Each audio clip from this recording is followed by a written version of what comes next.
Hey everyone, it's Lindsay here, and today I'm going to show you guys how to finish your cross stitch into a patchwork pillow.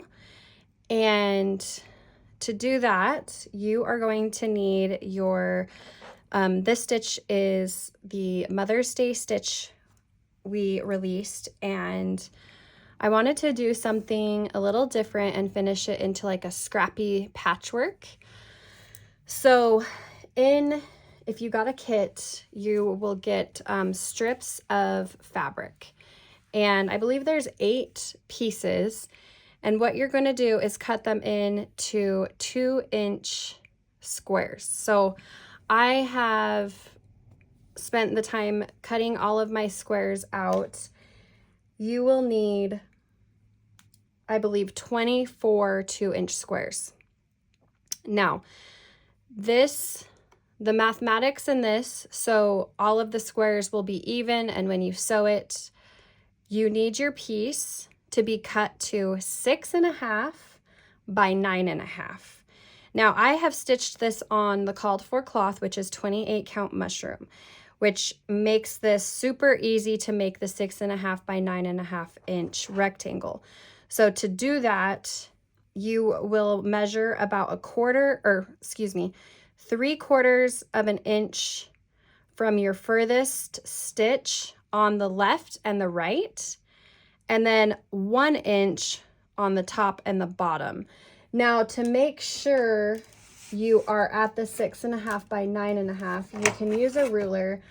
I used a wet erase marker to kind of draw out where 6.5 by 9.5 is on my ruler, and then I've kind of lined it up where my lines are, and to make sure I'm at the 6.5 by 9.5 dimension.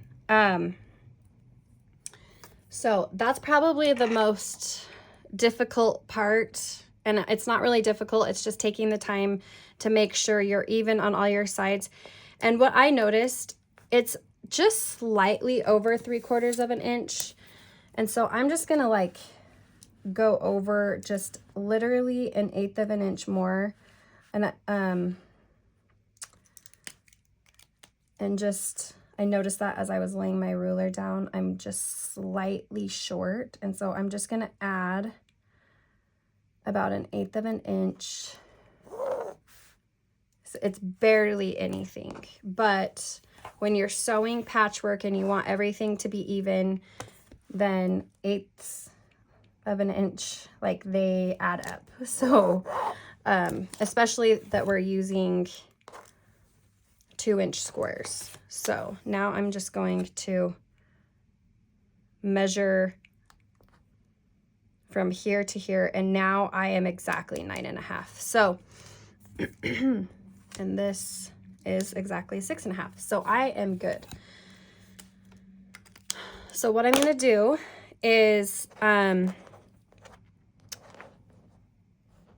it's kind of scary, but you're going to, once you have your 6.5 by 9.5, you're going to trim it into that size. Now, before I do that, I want to show you guys what I have done with my 2-inch squares. So you're going to sew them into, for the left and the right, you're going to have 4 squares. So I have 4 on each side, and I've sewn them all together, 1/4 inch seam allowance. And like you can see, it is exactly my 6.5 right here.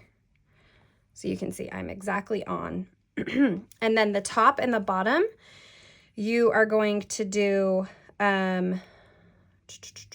8 pieces. So I have 8 2.5 inch squares for the top and the bottom. And I've already sewed those, pressed it. So I am going to cut my cross stitch now.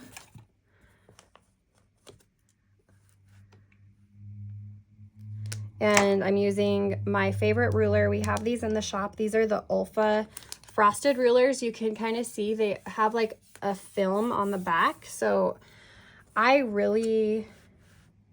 this is my go-to ruler, personally. This is what I always pick when I am sewing. It's a great size. Do this side. And for my marking, I used an air erasable fabric pen. We have those in the shop as well. And they just, the ink just disappears through time. I actually had this piece all marked up and yesterday intending to sew, and then I had to do some other things, and when I got back here this morning, all the marks were gone. So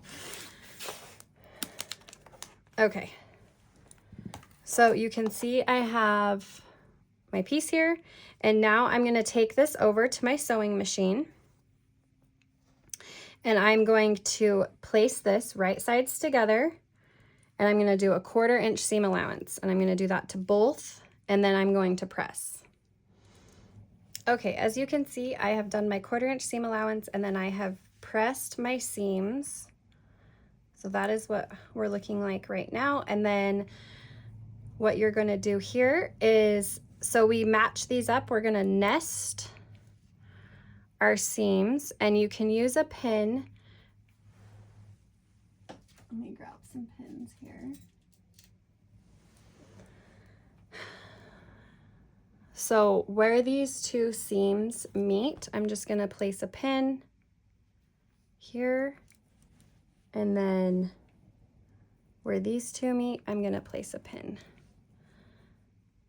And that way I know when I'm sewing this, all of my seams will line up. And I'm going to do that to this side.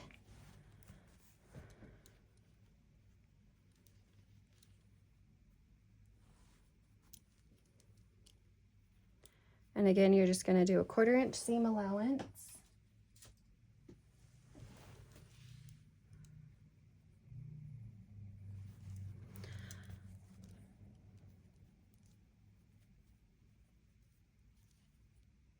So I have that right. Okay, so I'm going to go sew these, and then I will be right back. Okay, so I have sewn the top and the bottom strip on right sides together, and now you just will take your backing piece. I am using this fabric here for my backing, and you're gonna place your right sides together, and I'm gonna like trim. I like to like oversize my backing and then sew it together, so like if it shifts during as I sew, then I don't run out of fabric and it's not wonky. I can get a really crisp looking back. So I'm actually going to use my rotary cutter here, and I'm not being like super straight about it because I will trim everything later, but that just gives you an idea of how much I like to put over. You can pin this into place and then sew around. I just sew around and call it good. The other thing I want to mention is you can use some lightweight interfacing, which I like to do sometimes, and I might actually go get some and interface these pieces just to give it a little more stability, because this is a larger pillow. So I like to use, it's called Pellon SF101, and I think I'm gonna run and go get some really quick and fuse some to the back of my piece and to my backing fabric. Okay, so I have fused some interfacing on both of my pieces.